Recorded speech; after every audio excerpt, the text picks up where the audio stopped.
সবাই তো ছিটকে পড়ে যাবে, বাপরে বাপ এত জোরে ঘুরছে। তো hey guys, welcome back to new mini vlog. সকালেই আমি আর মা চলে গেছিলাম মানির বাড়ি, আর ওখানে গিয়ে পুজো হচ্ছিল, অলরেডি শুরু হয়ে গেছিলো পুজো।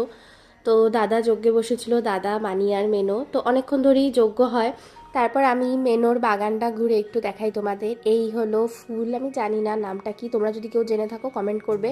আর অনেক ফুল লাগিয়েছে মেনো। তারপর দেখি, তখনও দেখি যজ্ঞ হয়ে যাচ্ছে, প্রায় 2.5-3 ঘন্টার যজ্ঞ হয়েছে। আমার তো এতক্ষণ বসার ধৈর্যই নেই। ঠিক আছে, পূজা বলে কথা, আমার এরকম হলে আমিও বসে পড়তাম।